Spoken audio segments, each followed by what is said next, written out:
zoti Braçe, ka lindur një vërtet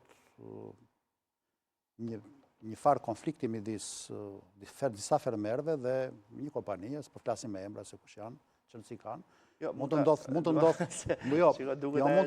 çdo kompani, jemi në një situatë, me gjithë respektin dhe vlerësimin. Jemi në një situatë që mund të ndodhë në çdo lloj kompanije. Jo, atë që e kanë kryqëzuar e përmenda se përmendte zoti Braçe që në fillim. Unë dua të theksoj që po mund të jenë edhe të tjera që e kanë refuzuar ndërkohë, se janë nisë me një, kështu që do të pyes edhe për këtë. Nuk është vetëm problem shqiptar, ky është problem dhe në Europë. Për shkak se Europa, limitet që ka vendosur, i ka 10 fish më të ulta se vendet e tjera të zhvilluara. Se Shtetet e Bashkuara të Amerikës, se Japonia, dhe situata që krijohet në Europë dhe në vendin tonë që ne kemi transpozuar legjislacionet e Bashkimit Evropian, është mjaft delikate, sepse prek shumë interesa. Ajo norma i limit që është 0,05 mikrogram për liter, është një normë që është vështirë për të arritur ky lloj standardi. Për kushtet që ka bregtoria në vendin tonë, për kushtet që kanë mirëqenia e kafshëve në vendin tonë. Ne i mbajmë, nuk kemi një kulturë si popull dhe nuk kemi arritur atë në atë stad të zhvillimit ekonomik e shoqëror që të edukojnë fermerët që të jenë në gjendje që të aplikojnë standardet mira të mirëqenies kafshëve. Dhe ne nuk i kemi konsideruar gjithnjë kafshë, nuk i kemi trajtuar mirë dhe mbajtur në kushte të përshtatshme ashtu siç kërkojnë standardet. Dhe po të shikosh, mjafton të shkosh në një stall ose në një vend qëndrimi ku mbahen kafshët në zonat rurale, me keqardhje do të gjesh edhe raste kur kafshët nuk mbahen dhe nuk trajtohen mirë. Por gjithë kjo reflektohet pastaj edhe në cilësi dhe sigurinë e qumshtit.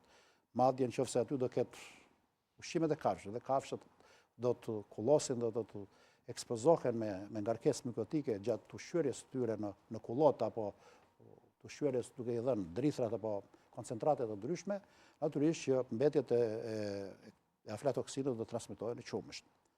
Kështu që unë them që është një situatë e cila është kalimtare për shkak të sezonit, se jemi në një sezon, jemi në periudhën e dimrit, dhe natyrisht në periudhën e dimrit do kemi raste të tilla. Do të tregojmë kujdes, por edhe në analizat që kryen.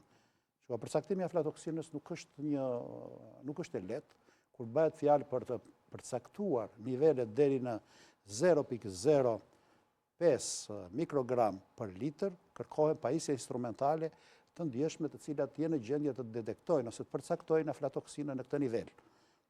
Dhe pyetja që unë drejtoj është, a janë në gjendje që këto kompani, por edhe laboratorët në vendin tonë të përcaktojnë nivelin e aflatoksinës në limitet që ka dhënë Bashkimi Evropian, kështu që unë them që ka shumë pak laboratorë në Shqipëri për të arritur për të caktuar këtë nivel.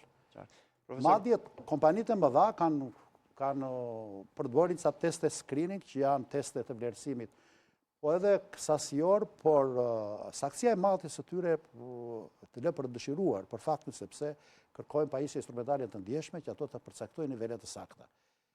Kështu që nëse një screening tek nxjerr një konfirmim pozitiv, kjo do të thotë që niveli i tyre mund të jetë më i lartë se ai që kërkohet, automatikisht, sepse edhe nivelet ato të screening test kur përdoren për të përcaktuar nivelet madje dhe disa fish më të larta se limiti. Kështu që janë dizenjuar